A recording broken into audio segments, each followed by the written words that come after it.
Hi everyone, welcome back. Thank you for joining me today. So I'm going to do another fluid art technique and I'm doing it on the Northern Lights.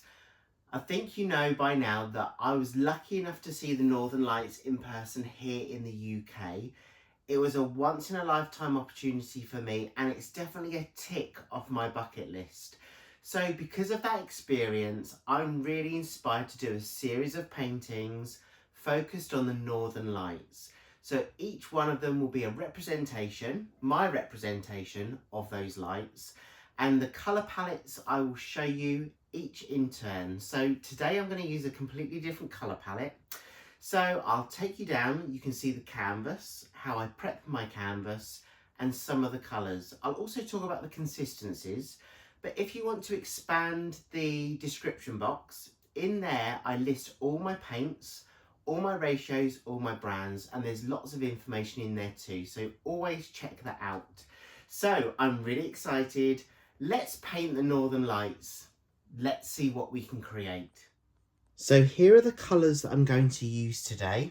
You can see I've got a mixture of brands ranging from De La Rowney, Pebeo to Amsterdam. So I will just give you a quick close-up of the paints that I'm using and their names.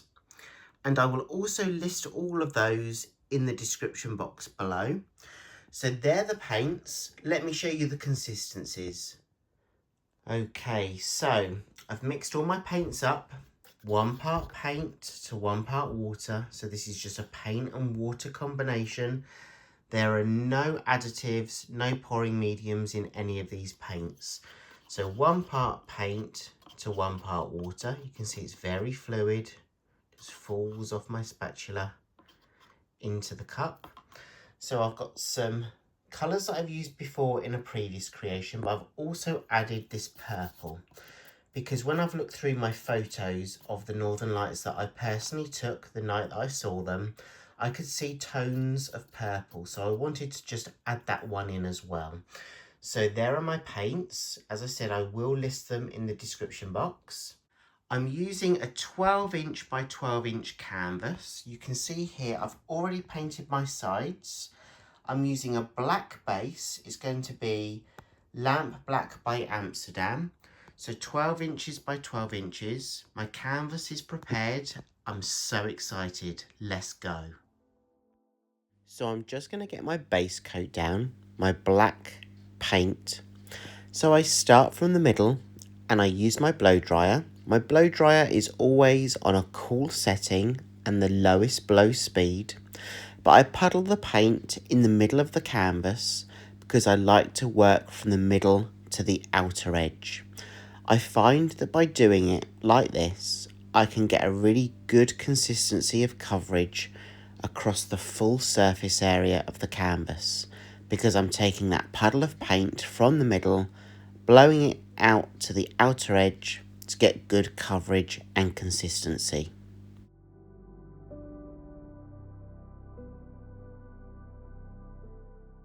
So I'm happy with the coverage. I'm just going to use my finger to pick up the drips that are around the edge, just to make those smooth edges again. And then I'm going to use my torch to pop those air bubbles. That's just a butane torch. So all I'm going to do now is I'm going to take one colour at a time and I'm just going to puddle these on the canvas. You can see here that I'm not using too much paint. I'm very mindful that it's a smaller canvas that I normally work with. So this is a 12" by 12". And it's about thinking about the volume of paint that you're adding onto the top of the canvas and how you're going to blow it out. I always say it's a lot easier to add some more paint as you go through that process rather than having far too much paint and then blowing it all off. So just be mindful of that when you're puddling your paints up.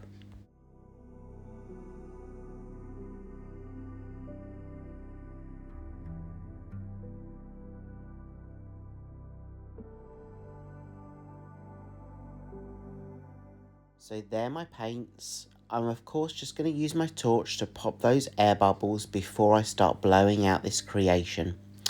Here we go. So you can see here This is the puddle of paint that I've created on top. We're using all those colours. And I'm just going to add a little bit more of the black paint, the base colour, because I really want really good flow of paint across this piece. I don't want to overblow it, but I do need enough paint to ensure that it can move freely across that surface area.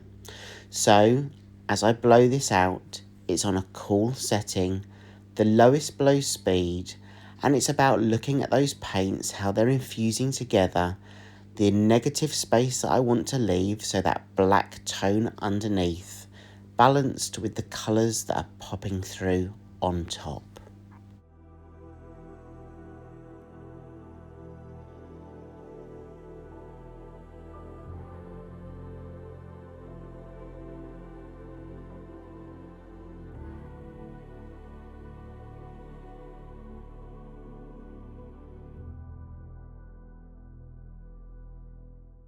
When the Northern Lights appeared, sometimes they were very bright, and then other tones were very whispery. So I really want those whispery ends where the tones of the green kind of fade out into that black background.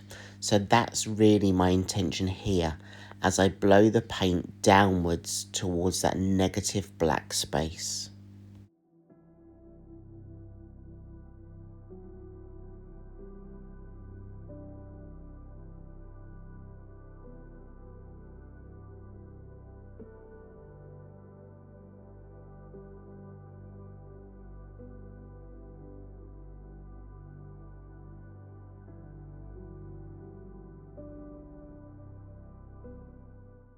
I'm happy with the composition. I really love that balance of colour.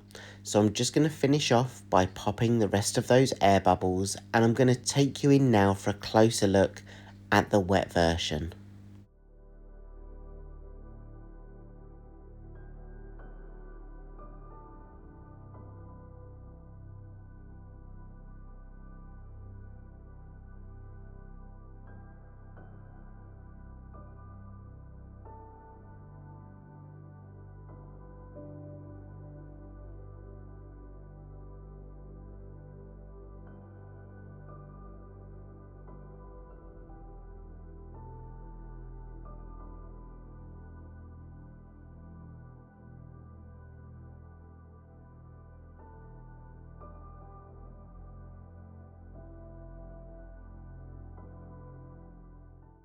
And remember, if you're enjoying my video, please think about giving it a thumbs up, giving it a like, and sharing it out if you can, because that really helps me reach other people across YouTube that might be interested in this art form that don't yet watch my channel.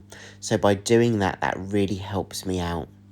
I just also wanted to focus on this area just here. I just love that vibrancy of those pinks with those yellows popping through. I'm gonna let this dry. I place this on another table at room temperature to dry, and I will show you the dry version.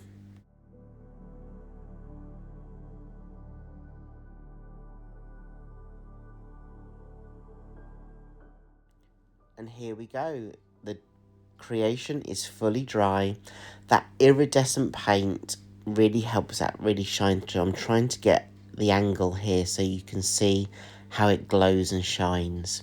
But I love how they've all infused together, and those greens really do reflect what the lights, how I saw them that night. Those bright greens then going into those whispery kind of ends, those end pieces that then fade into the background of the night sky. This was so much fun. I warn you now, I'm going to have many more pieces that represent the Northern Lights. I'm inspired and I just can't wait to show you what I'm creating. And I really hope you join me along that way. Remember, let me know what you think about this piece and what techniques you'd also like to see in the future. Thank you so much for all of your support. I really appreciate it.